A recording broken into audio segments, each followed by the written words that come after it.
Okay, in this presentation we are going to look at counting problems and we're going to use a Venn diagram for this question.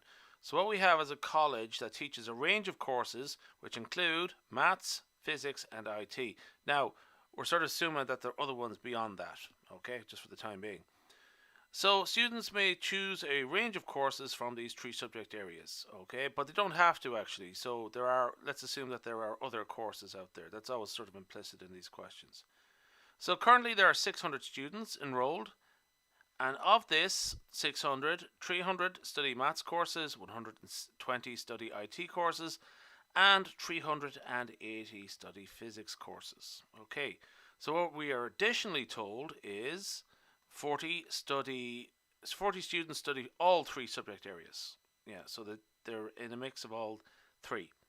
200 math students also study physics as well, which is to say people involved in maths courses are also involved in physics courses.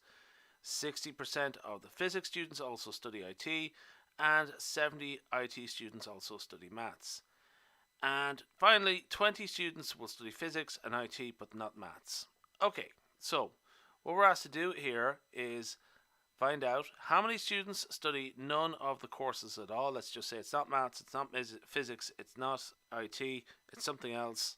How many of those are there? How many students study maths but not physics or IT, so just maths only? How many students study both maths and physics but not IT?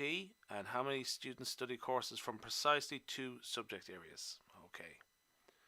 So what we're going to do is set up a Venn diagram. So I sort of started this one up already. So the universal set is the 600 students who we were told about at the start. Okay.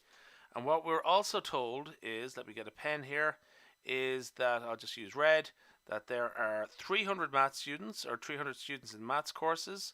There are 380 in physics courses, and there are 120 in the IT courses. So M for maths, P for physics, I for IT. So we're given some pieces of information to start with. Remember that we were told that 40 study all three subjects, okay, or from all three subject areas. Okay, so that's the first thing we can work with. We are told that 60 physics students will study IT, okay, and if 40 of that 60 are studying mathematics, okay, that means 20 are not studying mathematics. So that helps us a lot. So these two pieces of information are useful. Okay, in fact, we don't really need both of them, to be honest with you. So 60 physics students will also study IT, and 20 will study physics and IT but not maths. Okay, so that means 40 will, yeah, so we're told that 40 will study all three. Okay, so the intersection there between physics and IT has 60 students. So let's make a note of that. So there are 60 students in the intersection of physics and IT. That means there's 40 in all three and 20 here. Okay. So what else are we told? That 200 math students will study physics as well. Okay.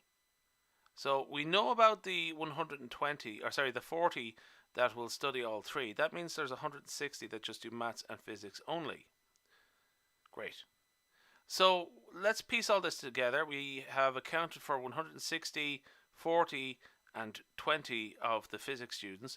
This will be able to tell us where exactly the remainder is, that there is actually 160 students who study from physics subjects only of the three. Okay, so that's a good piece of information to know about. So let's keep going, and one thing we can use is this. 70 IT students also study mathematics. Okay, so we have accounted for 40 there that also study physics. So that means that there are 30 that study IT and maths but not physics. Okay, so we have nearly accounted for all our IT students. We have counted for 90 of them. That means that we're missing 30 students that only study IT. So there we go. And finally, we can also account for our math students. There are 230 that study other subjects as well, so that means there are 70 that study mathematics only. Finally, what we want to find out is how many students do not study any of these three subjects, okay? So essentially what we have here is we have accounted for 380 physics students, including the ones who study other things. There are 100 maths students beyond that, okay? So 480, and then 30 more that study IT only, okay? So essentially add up all of those groups there and we have 510 students. That means that there are 90 that do not study any of these three subjects. So I think that gives us all the information we need. We just can revert back to this. How many students study none of these courses at all? So that's 90. How many students will study maths but not physics or IT? So we found that to be 70. Okay. Excellent. How many students study both maths and physics but not IT? Okay, so we have found that to be 160. This one here, maths and physics but not IT. And finally, how many students study courses from precisely two of these subject areas? So we have the maths and physics group, which is 160, the maths and IT group, 30, and the IT and physics group, that is 20. So that is 210. So I'll go up and down here. So those are the answers there. Essentially, I know I have to sort of go back and forth on the slide up and down, but hopefully you should be able to see it without when you do out your Venn diagram and get those answers there. Okay, so just take it through, and yeah, we'll leave it there.